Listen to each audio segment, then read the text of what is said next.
Hello everyone. तो आज अपन PT5 का सॉल्यूशन करेंगे। PT5 आप लोगों को मिल चुका है ऑलरेडी, और जिन्हें नहीं मिला है वो डिस्क्रिप्शन में से इसको डाउनलोड कर सकते हैं। ठीक है, देखें पहला क्वेश्चन क्या है। पहला क्वेश्चन दिया है sigma r equals to 0 to 25 50 CR multiplied with 50 minus R C 25 minus R is equals to K times of 50 C 25, then K is equals to, देखते हैं कैसे होगा। हमें दिया गया है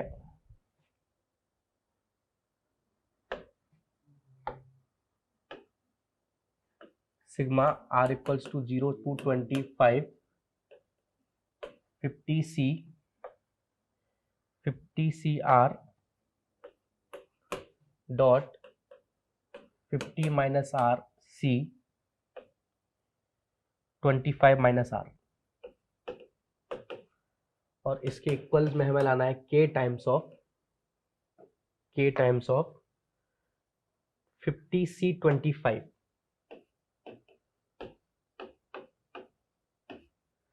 देखें भाई, इसको जस्ट ओपन करा, इसको ओपन करेंगे तो 50 factorial upon r factorial dot 50 minus R का होल फैक्टोरियल इनटू, इसे ओपन करा तो ऊपर हो जाएगा 50 माइनस आर का फैक्टोरियल अपॉन 25 माइनस आर का फैक्टोरियल इनटू, सब्ट्रैक्ट करें तो 25 फैक्टोरियल बच जाएगा। ये बाहर सेम चल रहा है, r इक्वल्स टू 0 to 25।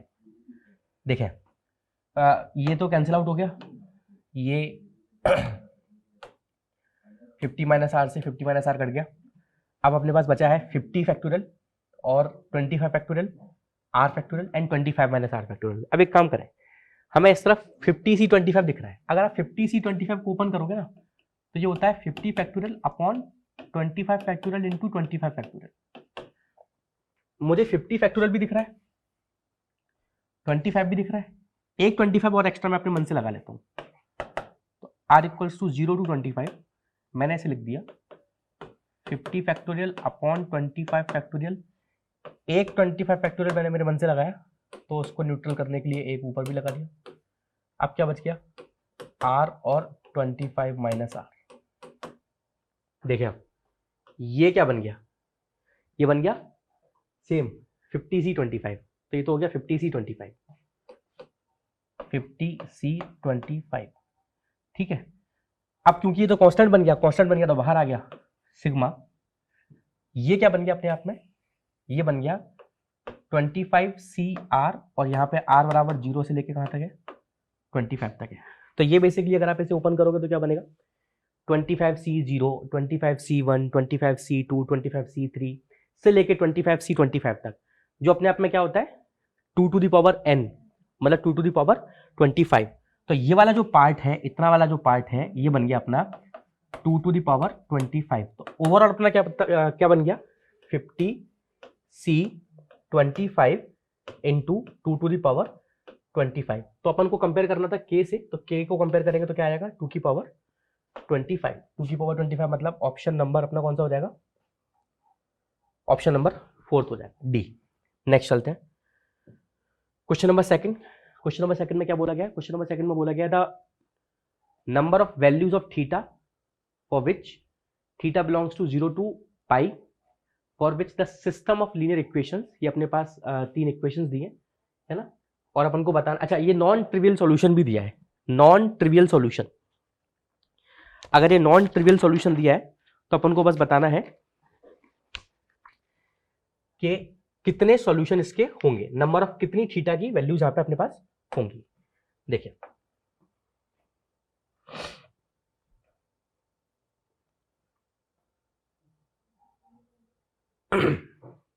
देखिए उन्होंने बोला है non trivial solution. Non trivial solution पे अपन जानते हैं नॉन ट्रिवियल सॉल्यूशन का क्या केस होता है कि डी 0 होना पड़ेगा। मैं डी लिख रहा हूं सिर्फ 1 3 7 -1 4 7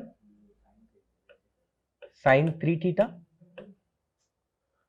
cos 2 theta and 2 and that should be equals to 0। और हमें एक इंफॉर्मेशन एक्स्ट्रा क्या किया हुआ ना कि theta must be from 0 to pi. Open intervals 0 to pi. Theta अगर ओपन इंटरवल 0 to पाई में है तो अपन देखें क्या क्या हो सकता है। आप देखो, पहले से सॉल्व करते हैं थोड़ा सा। मैं डायरेक्ट एक्सपेंड कर रहा हूं क्योंकि मुझे लग रहा है इतना बड़ा भी डिटर्मिनेंट नहीं है, सीधा इसको एक्सपेंड किया जा सकता है। अपने इसे एक्सपेंड कर रहे हैं, तो जब मैंने इसे एक्सपेंड करा तो 1 times of 8 minus 7 cos 2 theta minus 3 times of -2 minus 7 sin 3 theta plus 7 times of minus cos 2 theta minus 4 sin 3 theta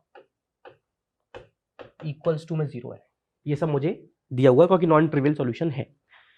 इसे थोड़ा सा अच्छे से सूटेबल फॉर्म में लिखने के लिए, ये -3 -2 हो गया 6, 8 + 6 14 minus 7 cos 2 theta minus 7 cos 2 theta minus 14 cos 2 theta हो गया। यहां से बच गया 21 प्लस का 21 sin 3 थीटा और यहां से है माइनस का 28 sin 3 थीटा इक्वल्स टू 0। आप इन दोनों को बस सॉल्व कर लो, ये तो ऑलरेडी सॉल्व है, तो ये बचेगा 7, है ना। और 7 के बचते ही मैंने इसमें क्या कर दिया, ये 14 minus 14 cos 2 theta. cos 2 theta को बेटा चेंज करना पड़ेगा ना। अब cos 2 थीटा को या तो आप साइन में कन्वर्ट कर लीजिए या cos में कन्वर्ट कर लीजिए। मैं साइन में कन्वर्ट कर ले रहा हूँ क्योंकि मुझे दिख रहा है कि sin 3 थीटा को भी मैं साइन में बना दूंगा। Then this is 1 minus 2 sin square theta, ये होगा -7 sin 3 theta which is 3 sin theta minus 4 sin cube theta. और ये पूरा ओवरऑल इक्वल्स टू क्या है बेटा, 0 है। एक तो मुझे साफ साफ दिख रहा है कि 7 से डिवाइड लगा सकते हैं ना, 7 से डिवाइड लगा दिया पूरी इक्वेशन को, तो यहाँ 2 बच गया, ये 2 बच गया, माइनस ये भी 2 बच गया, 2 × ये ओपन कर दिया तो 2 है, प्लस यहाँ पे 2 बचा, 2 × 2 4 sin स्क्वायर थीटा पॉजिटिव में, 7 से डिवाइड लग चुका है तो गायब हो चुका है, तो माइनस का 3 sin थीटा और प्लस का 4 sin cube theta equals to में 0। देखिए बेटा 2 से 2 कट गया, क्या बच गया मेरे पास finally, 4 sin cube theta 4 sin square theta minus 3 sin theta. मैं sin थीटा भी पूरे में से कॉमन ले ले रहा हूं, sin थीटा भी पूरे में से कॉमन ले लिया, क्या बचा 4 sin square theta plus 4 sin theta minus 3, ये बच गया इक्वल्स टू में क्या बेटा, इक्वल्स टू में आ गया 0। अब मेरी एक यहां से एक सॉल्यूशन तो मुझे दिख रहा है साफ साफ, sin थीटा इक्वल्स टू 0। तो जैसे मैं sin थीटा इक्वल टू 0 बोलता हूं तो थीटा इक्वल्स टू n पाई आ गया। जैसे ही मैंने बोला कि sin थीटा इक्वल्स टू 0,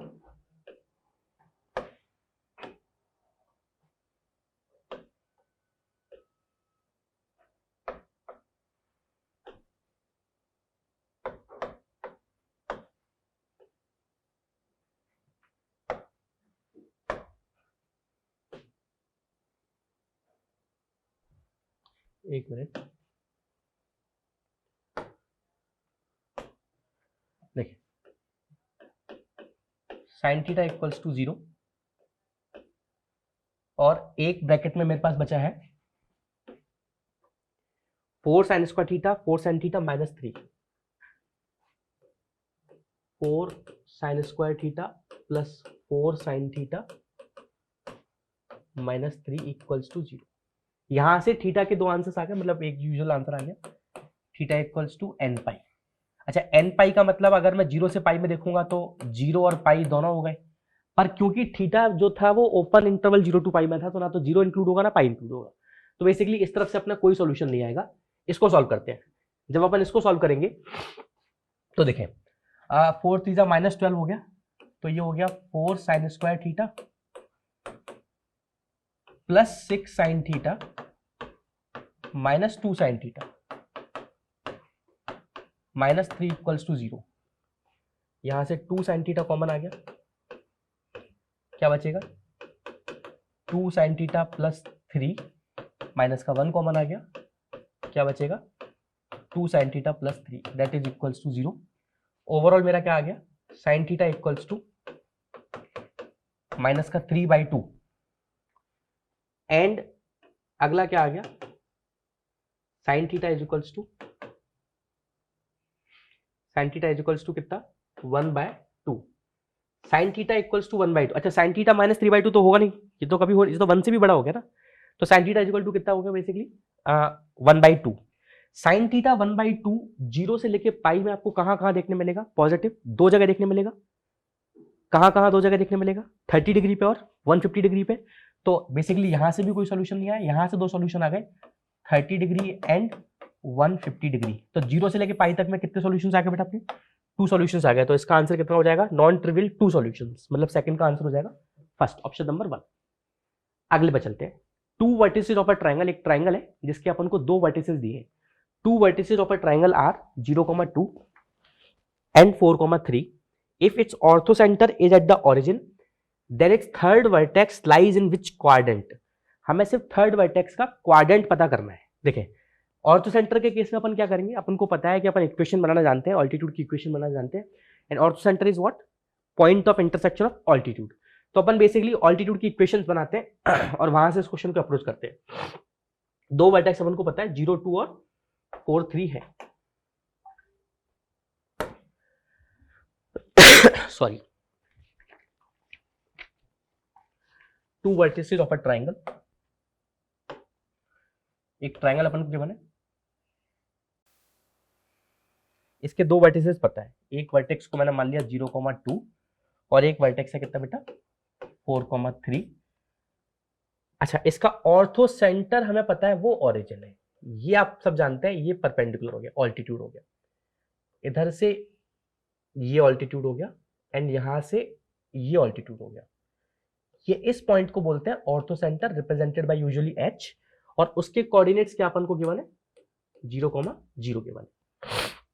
ये भी अपन को पता है ऑर्थो सेंटर जो होता है उसके कोऑर्डिनेट्स क्या है 0,0 है।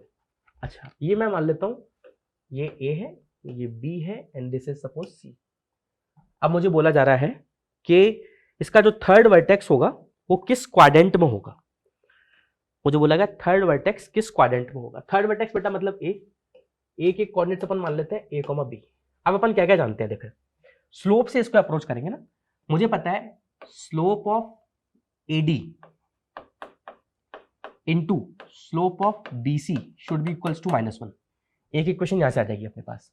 एक इक्वेशन मैं मान लेता हूं यहां से slope of AB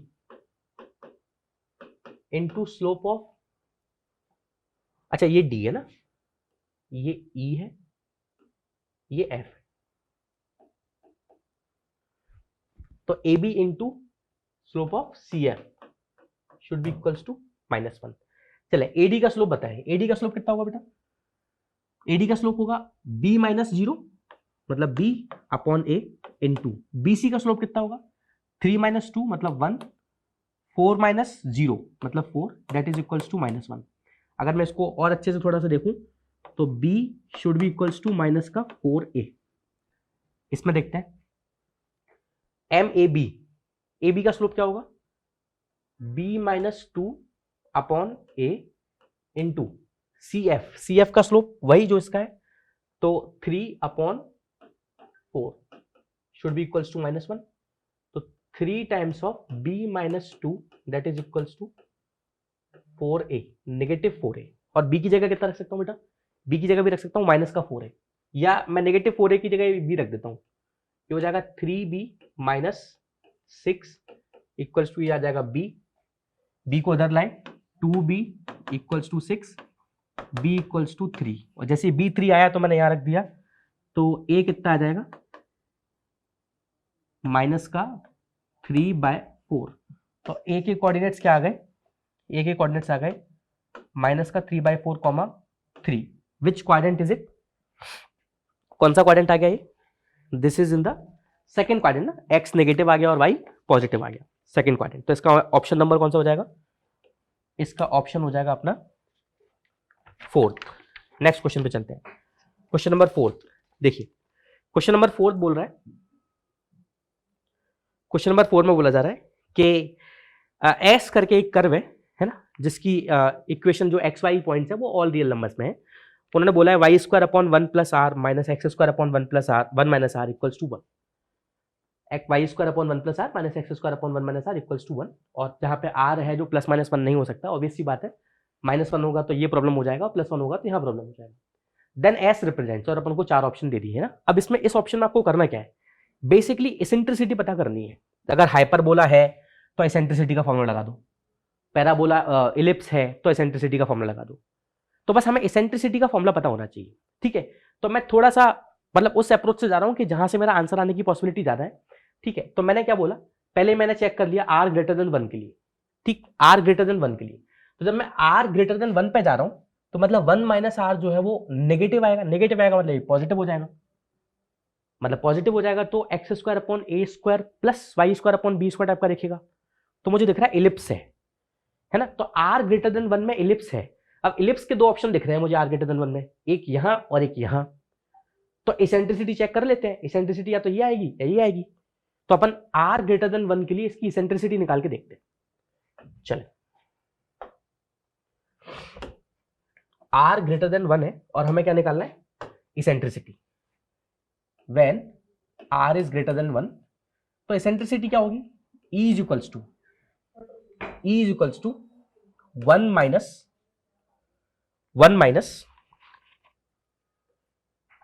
greater than 1 है ना, तो r minus 1 upon r plus 1, r minus 1 upon r plus 1। जरा इसे सॉल्व करिए, सॉल्व करेंगे तो क्या आ जाएगा, r प्लस 1 उधर minus r plus 1 upon r plus 1, ये r से r कट गया, क्या बचेगा, अंडर रूट के अंदर 2 अपॉन r प्लस 1। चेक करें क्या ये ऑप्शन में था अपना 2 अपॉन r प्लस 1, मतलब ऑप्शन नंबर कौन सा हो जाएगा, डी। फोर्थ का आंसर क्या हो जाएगा, फोर्थ, मतलब फोर्थ का option number D is correct, कि जब r इज ग्रेटर देन 1 है तो वो इलिप्स शो कर रहा है जिसकी इसेंट्रिसिटी कितनी है, under root 2 over r plus 1। Question number next part है, क्वेश्चन नंबर 5। क्वेश्चन नंबर 5 में बोला जा रहा है कि लेंथ ऑफ कॉर्ड पता करिए, लेंथ ऑफ कॉर्ड पता करिए पैराबोला की, जिसकी एक इक्वेशन दी है। अच्छा, एक कॉर्ड की भी इक्वेशन दी है और पैराबोला की भी इक्वेशन दी है, हमें उस कॉर्ड की लेंथ पता करनी है।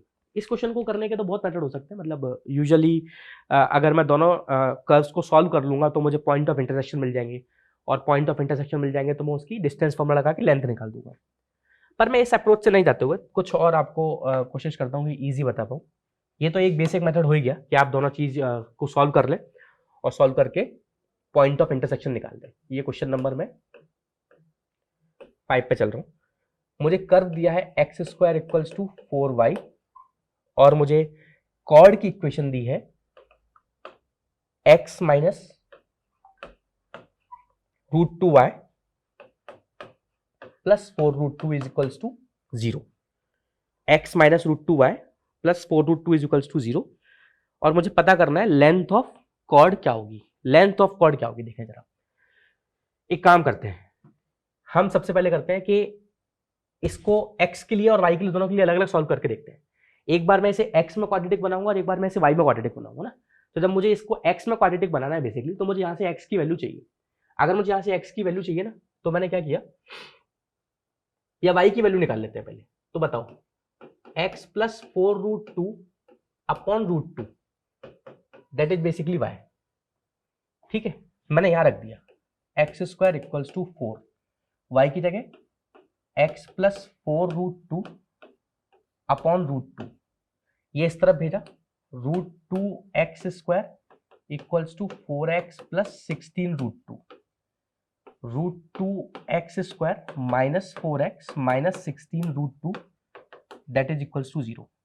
मैं मान लेता हूं इसके 2 रूट्स हैं x1 and x2 such that sum of roots should be equals to minus b upon a। तो 4 अपॉन रूट 2, थोड़ा सा इसको रेशनलाइज करा तो 4 रूट 2 अपॉन 2 मतलब बेसिकली 2 रूट 2, और x1 into x2 product of roots हो गया c upon a which is minus 16। In equations का मैं यूज करूंगा आगे, रखे ना। चले आगे की अगली बात करते हैं। अगली बात करने के लिए मैंने क्या करा, अब इसे y में क्वाड्रेटिक बनाया। अब इसे y में क्वाड्रेटिक बनाने के लिए क्या किया, y में क्वाड्रेटिक बनाने के लिए अपन ने इसमें x की वैल्यू रख दी, और x की वैल्यू कितनी आएगी वो अपन को यहां से निकालना पड़ेगा। तो x की वैल्यू कितनी आएगी बेटा, x की वैल्यू आ जाएगी √2y minus 4√2।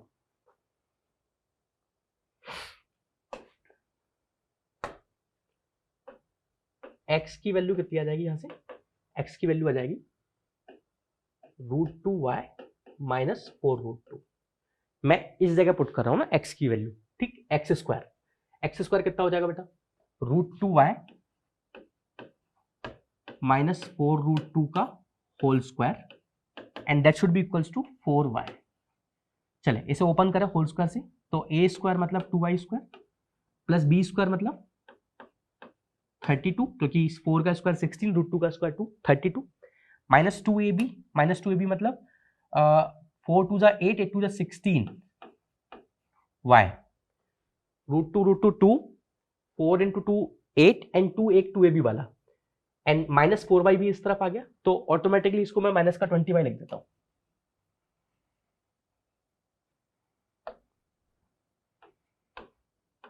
That equal to 0। Again 2 से डिवाइड जा रहा है पूरे में, तो y square minus 10y plus 16 equals to 0। यहां से y1 प्लस y2 कितना आ जाएगा बेटा 10 एंड y1 y2 कितना आ जाएगा 16, है ना। मैं इन इक्वेशंस का अब इन वैल्यूज का यूज करने वाला हूं। मुझे क्या चाहिए, मुझे चाहिए लेंथ ऑफ कॉर्ड। अब मुझे ये पता है कि जब इस पैराबोला को या ये कॉर्ड जब पैराबोला को कट करेगी तो 2 पॉइंट्स मिलेंगे, है ना। और उन दोनों पॉइंट्स का अगर मैं जो मतलब पॉइंट्स है, कोऑर्डिनेट्स है, वो x1 y1 और x2 y2 मान लेता हूं, तो जो लेंथ ऑफ कॉर्ड बनेगी मेरी, जो लेंथ ऑफ कॉर्ड बनेगी, अगर वो पॉइंट में a x1 y1 और b x2 y2 मान लेता हूं, तो लेंथ ऑफ कॉर्ड बनेगी ab which is square root of x2 minus x1 का whole square plus y2 minus y1 का होल स्क्वायर। ठीक है, अब मैंने थोड़ा सा इसमें मैनिपुलेशन लगाया, x2 माइनस x1 का होल स्क्वायर तो मैंने निकाला ही नहीं है, तो मैंने क्या निकाला है, मैंने निकाला है x1 प्लस x2 का whole square minus 4x1 x2 plus ये क्या है y1 प्लस y2 का whole square minus 4y1 y2। अब मैं सारी वैल्यूज अपनी जो मैंने निकाली है वो यहाँ रख सकता हूँ। मेरे पास x1 प्लस x2 भी है, x1 x2 भी है, y1 प्लस y2 भी है और y1 y2 भी है। तो देखें कितना आएगा, AB is equals to square root के अंदर x1 प्लस x2 की वैल्यू कितनी है बेटा, x1 प्लस x2 की वैल्यू है 2√2, तो 2√2 का स्क्वायर मतलब 8 माइनस 4, x1 x2 की वैल्यू है माइनस 16, तो minus 16 plus y1 plus y2 की वैल्यू है बेटा 10 का स्क्वायर 100 माइनस 4 इंटू 16। ये देखो ये पॉजिटिव 64, ये नेगेटिव 64 कट गया। AB is equals to square root of 108 and 108 होता है 36 टाइम्स 3 मतलब 6√3, 6√3। क्या ये अपने ऑप्शंस में था?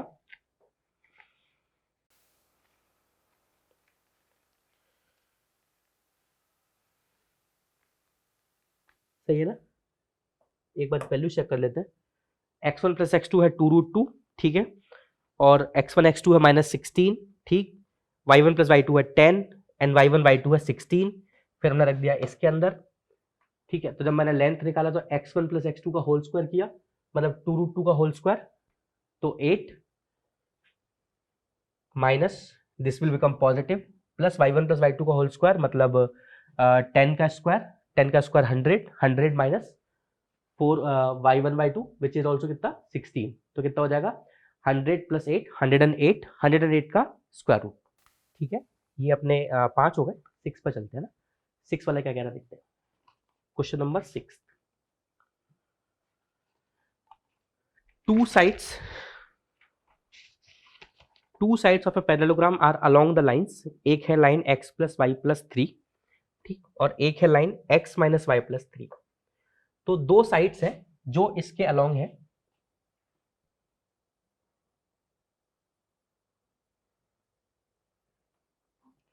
टू साइड्स है किसी पैरेललोग्राम की। तो अपन एक डायग्राम बना के चलते हैं रफ सा।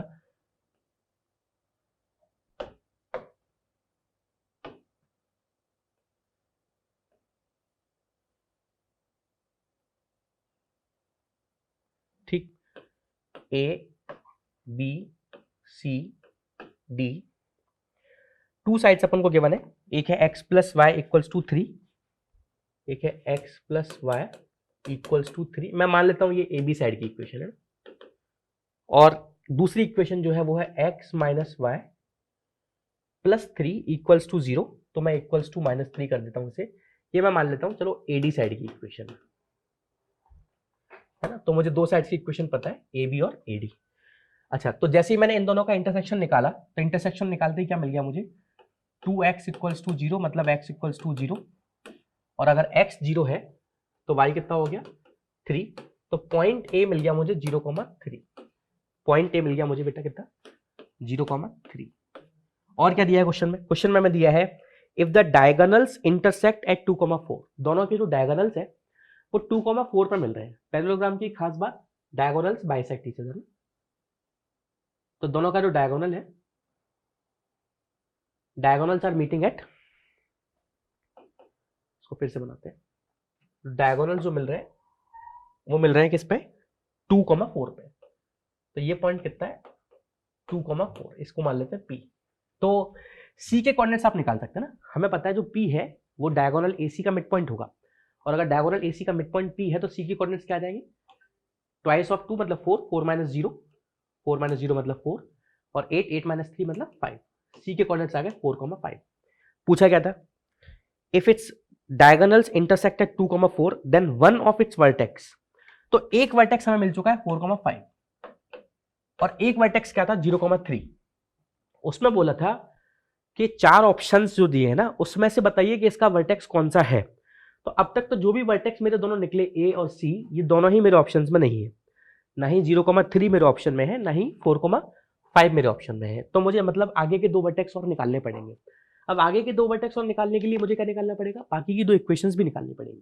तो एक काम करते हैं, ए बी के पैरेलल है सी डी, तो सी डी की इक्वेशन क्या आएगी बेटा, सी डी की इक्वेशन बन जाएगी क्या, x plus Y equals to lambda, and ये पास होगा सी से, तो x की जगह 4, y की जगह 5 equals to lambda which is 9, तो मतलब सी डी की इक्वेशन क्या आ गई finally, x plus Y equals to 9, C D की इक्वेशन आ गई। ठीक है, एडी के पैरेलल बीसी है, तो बीसी की इक्वेशन निकालते हैं। बीसी की इक्वेशन के लिए आप कैसे जाएंगे, x minus Y equals to mu मान लेते हैं, और ये किससे पास होगा, ये ए से पास होगा, सॉरी ये बी सी से पास होगा, फिर से यहाँ 5 माइनस 4 इक्वल्स टू म्यू हो गया, तो ये हो गया 1, तो म्यू की वैल्यू कितनी आ गई 1, तो मतलब साइड बीसी की इक्वेशन क्या आ गई अपनी, साइड बीसी की इक्वेशन आ गई बेटा x minus Y equals to 1, C D आ गया, सी डी मतलब मेरे पास ये भी आ गया और BC भी आ गया। अच्छा वैसे तो एक बात सोचो, मुझे BC निकालने की भी जरूरत नहीं थी, चलो आप निकाल लिया तो ठीक है कोई बात नहीं, मेरे पास CD है AD है, CD और AD का इंटरसेक्शन निकालते हैं ना, CD और AD का, CD की इक्वेशन है x plus Y equals to 9, और AD है x minus Y equals to -3, दोनों को ऐड कर दो, ऐड करोगे तो 2x इक्वल्स टू 6 और x equals to 3, x equals to 3 तो y इक्वल्स टू 6, 3,6 देखते हैं कोई ऑप्शन है, यस 3,6 अपना है option number 1, 3,6 is our option number first. To sides of a parallelogram जो थी अपन को दी थी, और उनका जो डायगोनल्स थे वो इंटरसेक्ट कर रहे थे 2,4 पे, तो उसका एक वर्टेक्स पूछा था।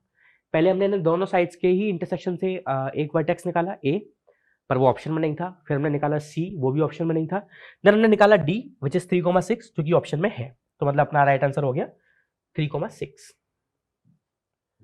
नेक्स्ट चलते हैं, ये देखें ये बहुत अच्छा क्वेश्चन है, ये एक बहुत कंबाइंड क्वेश्चन है, लॉग जीपी एंड डिटर्मिनेंट है ना, क्वेश्चन नंबर 7, लॉगरिथम भी यूज हो रहा है, ज्योमेट्रिक प्रोग्रेशन का भी यहाँ पे एप्लीकेशन देखने मिलेगा आपको, और डिटर्मिनेंट का भी एप्लीकेशन देखने मिलेगा ना। क्वेश्चन में क्या पूछा देखते हैं, क्वेश्चन में बोला जा रहा है, क्वेश्चन में बोला जा रहा है लेट A1 A2 A3 से लेके A10 तक जो नंबर्स है वो एक जीपी में है, A1 A2 A3 A4 से लेके कहां तक बेटा, A7 A8 A9 और A10, ये सारे नंबर्स किस में बेटा? जीपी में है। जीपी में तो आप समझ गए, जीपी का मतलब क्या होगा? कॉमन रेशियो होगा। कॉमन रेशियो मतलब हम समझ चुके हैं कि सर जो A2/A1 होगा वही A3/A2 होगा, वही A4/A3 होगा, और ये as it is same to same चलता रहेगा। और मैंने मान लिया ये कॉमन रेशियो P के बराबर है। आर नहीं माना, यूजुअली आर मानते हैं पर मैंने आर नहीं माना है। क्यों? क्योंकि क्वेश्चन में ऑलरेडी आर इन्वॉल्व था। ठीक, अब वो बोल रहे हैं set of the pairs of R comma के।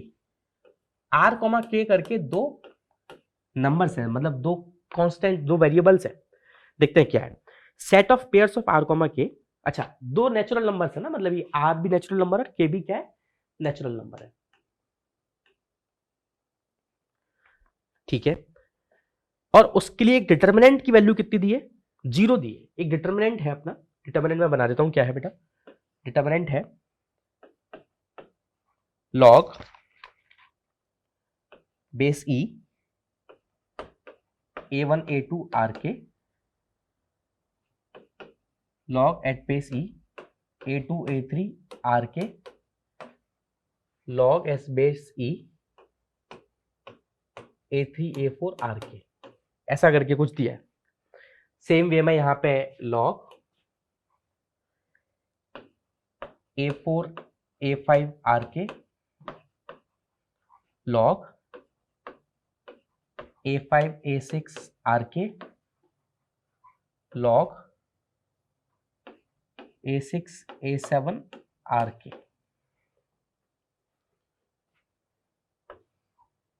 Next log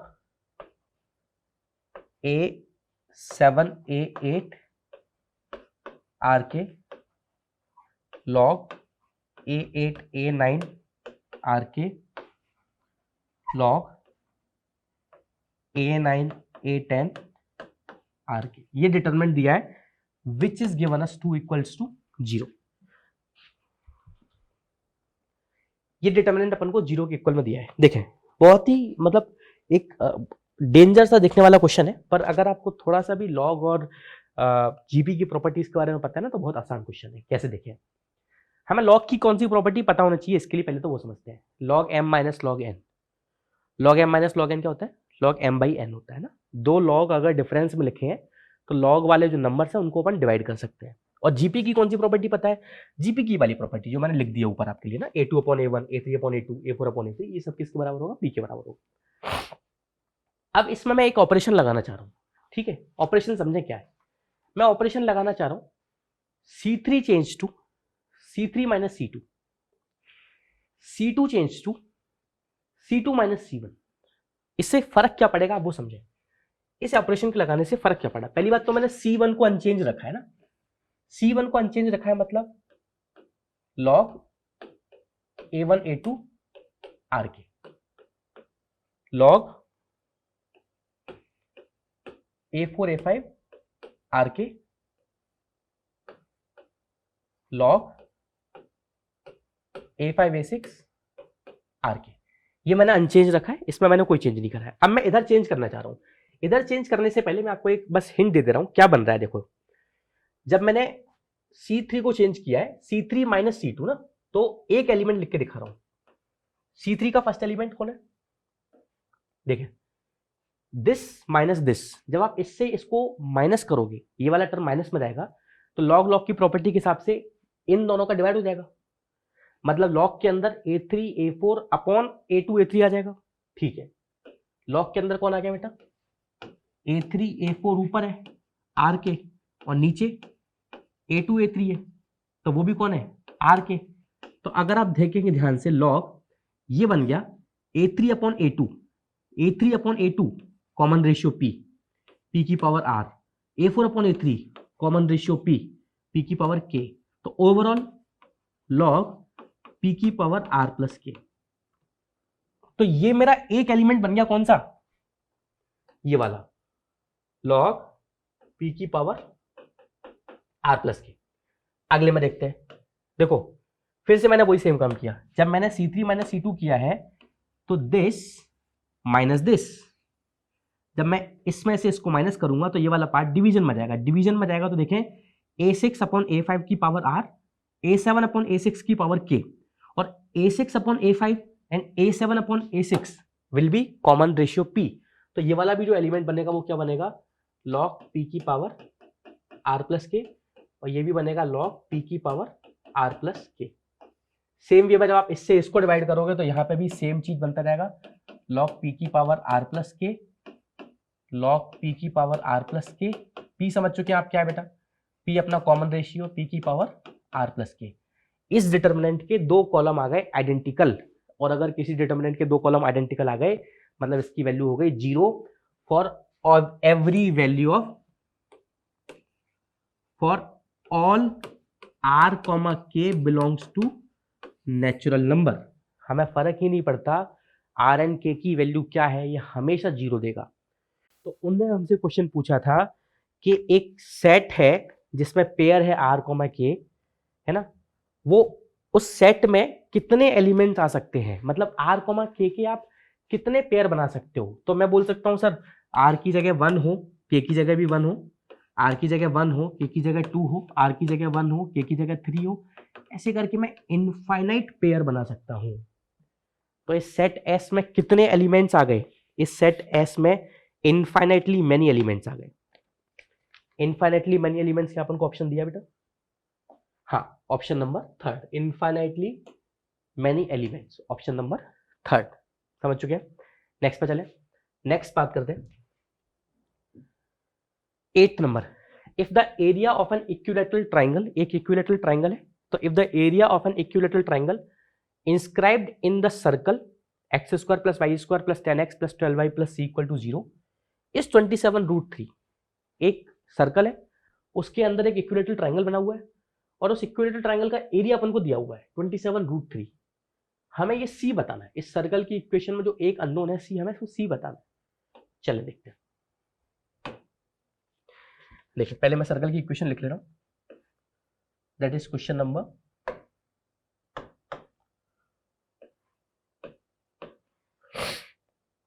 question number 8। X square plus Y square plus 10x plus 12y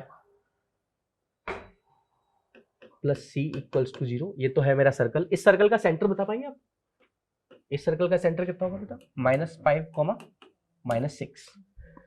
and इस सर्कल में, इस सर्कल का सेंटर अपन को मिल चुका है, एक इक्विलैटरल ट्राइंगल इंस्क्राइब्ड है। तो एक ट्राइंगल बनाने की कोशिश करते हैं।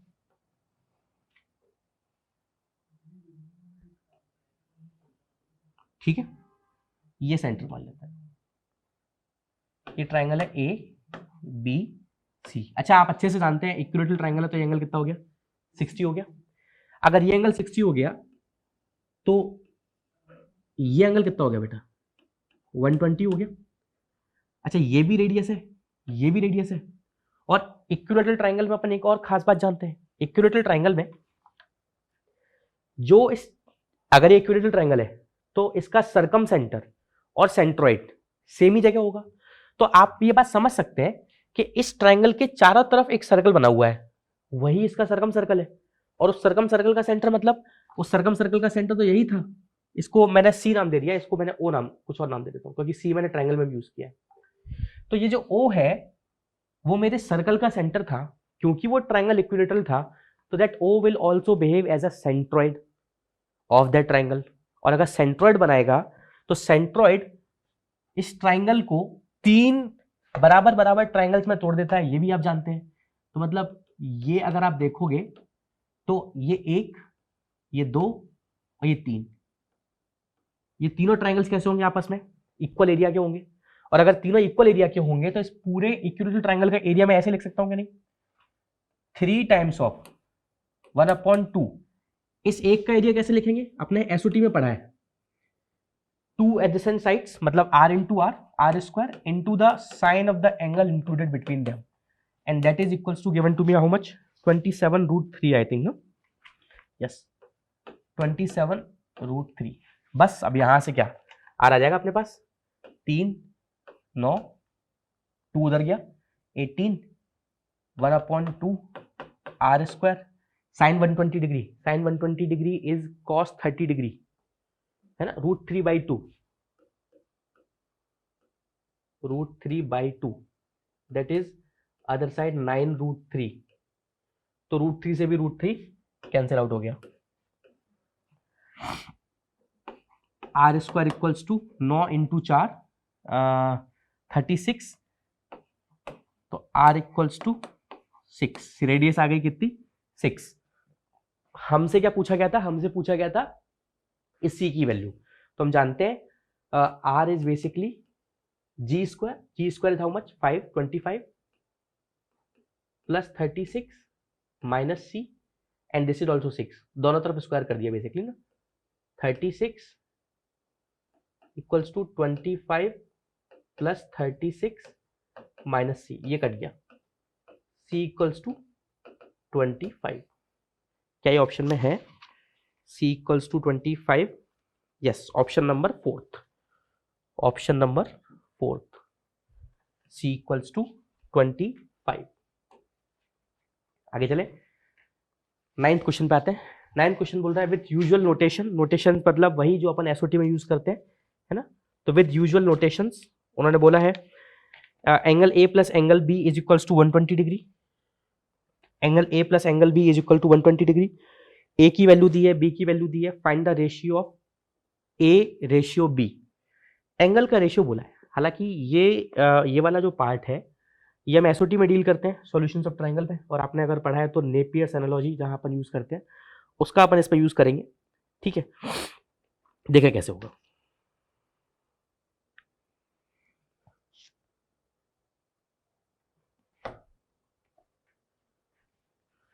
गिवन क्या है बेटा, अपन जो गिवन है पहले वो लिख रहा हूं, गिवन है हमें angle A plus angle B equals to 120 degree. आप एक बात अच्छे से जानते हैं, अगर एंगल ए और एंगल बी 120 डिग्री है तो एंगल सी 100% श्योर है कि 60 डिग्री हो गया, ठीक है, एंड ए और बी भी पता है अपन को, तो अपन नेपियर्स एनालॉजी में मैं डायरेक्टली यूज कर रहा हूं, tan a minus b by 2 क्या होता है, this is a minus b upon a plus b into cot c by 2, a minus b upon a plus b into cot c by 2। देखें ये हमें नहीं पता है, ये सब कुछ हमें पता है, a माइनस बी मतलब a और b की वैल्यूज गिवन है बेटा, a की वैल्यू है √3 प्लस 1 माइनस b की वैल्यू है √3 माइनस 1, तो ये हो जाएगा माइनस √3 प्लस 1 अपॉन नीचे दोनों का sum, so √3 plus 1 plus √3 minus 1 into cot c, c is 60 degree, तो सी बाई 2 इज 30 डिग्री, कुछ कैंसिल आउट हो जाएगा, देखिए क्या कैंसिल हो रहा है, √3 से √3 चला गया, 1 प्लस 1 ऊपर बचता है 2, नीचे 1 से 1 कट गया, नीचे बचता है 2√3, कॉट 30 इज 1/tan 30, और यहाँ अपन बोले मतलब reciprocal of tan 30, and tan 30 is how much, tan 30 is 1/√3, then this is √3, basically सब कुछ कैंसिल आउट हो गया, बच गया 1, तो मैं बोल दूंगा यहां से tan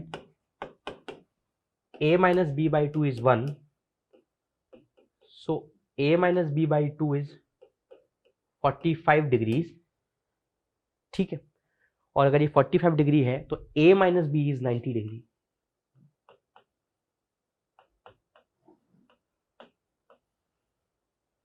a प्लस बी अपन को दिया था 120,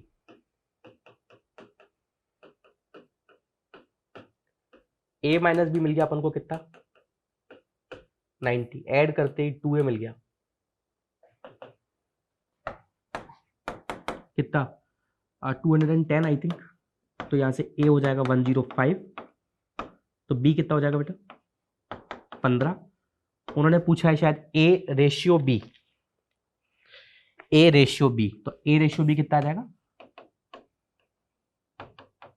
7:1, 105, या 15 times 7 is 105, question number, that was question number 9th for you। Next चलते क्वेश्चन नंबर 10th,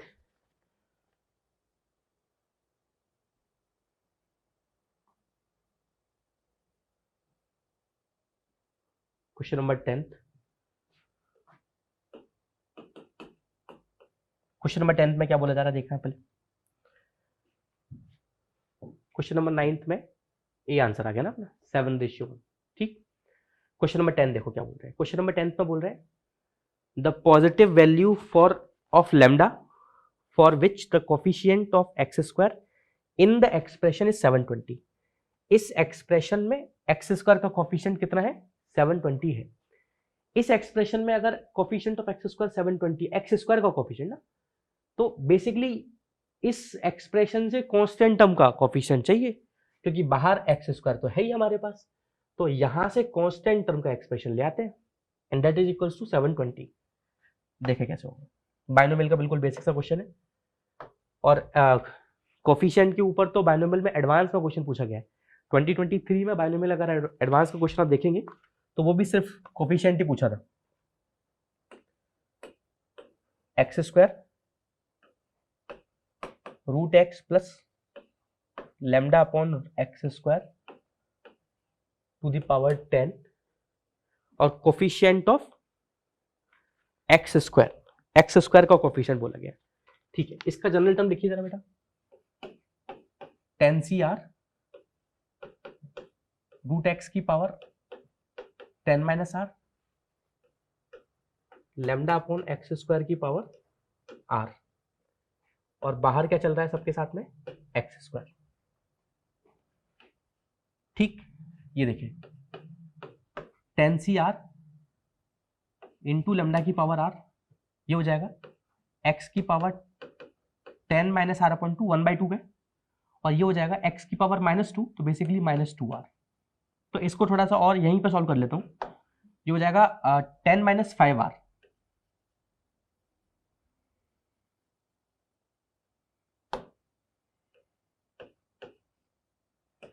और ये है एक्स स्क्वायर बाहर। अब समझो, मुझे क्वेश्चन में बोला है कि एक्स स्क्वायर का कोफिशिएंट 720 है,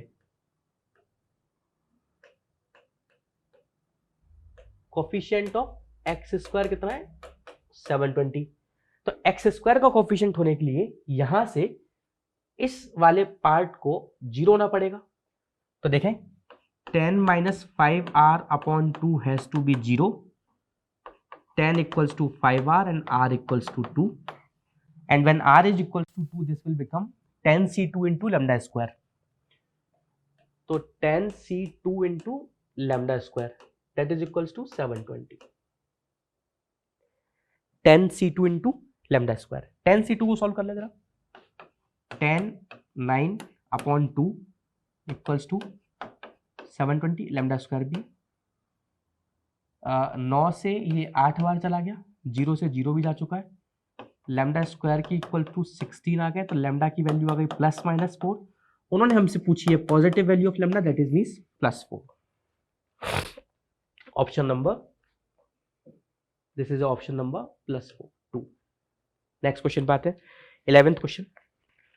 the value of lambda such that sum of the squares of roots of quadratic के रूट्स का स्क्वायर और उसका सम लीस्ट आना चाहिए। क्वाड्रेटिक, ये जो क्वाड्रेटिक इक्वेशन दी है इसके 2 रूट्स होंगे, उन दोनों रूट्स का स्क्वायर और उसका सम कैसा आना चाहिए? लीस्ट आना चाहिए। चलिए देखते हैं क्वाड्रेटिक हमें क्या दिया पहले वो देखते हैं। क्वाड्रेटिक लिखी हुई है अपने पास, ये question number 11, x square plus 3 minus lambda x plus 2 equals to lambda. ठीक है, इसे थोड़ा सा अच्छे से लिख लेते हैं। तो ये लैम्डा को इस तरफ ले आया, इक्वल्स टू में 0 हो गया, इक्वल्स टू में 0 हो गया, तो इसके जो रूट्स आ गए alpha plus beta, sum of roots हो गया -b अपॉन ए, मतलब बेसिकली लैम्डा -3, और अल्फा इंटू बीटा हो गया c अपॉन ए, मतलब 2 माइनस लैम्डा। मुझे बोला जा रहा है alpha square plus beta square का मिनिमम बता दो भाई, और वो मिनिमम किस लैम्डा की किस वैल्यू पे होगा ना? Value of lambda such that the sum of the squares of root is minimum, मतलब ये जो स्क्वायर्स का सम है वो मिनिमम आना चाहिए। तो alpha square plus beta square को पहले निकालने के लिए अपन ने क्या किया, this is nothing but alpha plus beta का whole square minus alpha plus beta का whole square minus 2 alpha beta, क्योंकि ये आ जाएगा alpha square plus beta square plus 2 alpha beta minus 2 alpha beta. तो अल्फा प्लस बीटा का whole square that is lambda minus 3 का whole square minus 2 alpha beta की जगह 2 माइनस लैम्डा। इसी तरह ओपन करें, lambda square plus 9 minus 6 lambda minus 4 plus 2 lambda, lambda square minus 4 lambda और 9 minus 4 मतलब 5। ठीक, एक काम करते हैं, इस 5 को भी ऐसे लिखते हैं, 4 अलग 1 अलग। ये दिख गया मुझे लैम्डा माइनस 2 का होल स्क्वायर प्लस 1। अब समझें, इसकी लीस्ट वैल्यू, इस एक्सप्रेशन की लीस्ट वैल्यू, ये एक्सप्रेशन जो मुझे दिख रहा है, इस एक्सप्रेशन में एक होल स्क्वायर दिख गया। एक होल स्क्वायर आते ही इसका मिनिमम आंसर आ सकता है 0, और जब ये 0 होगा तब इस पूरे का आंसर होगा मिनिमम कितना 1। और ये 0 कब होगा, alpha square plus beta square अगर मिनिमम होना है तो इसे 0 होना पड़ेगा एट लैम्डा इक्वल्स टू 2। तो लैम्डा इक्वल्स टू 2 अपना ऑप्शन नंबर फर्स्ट।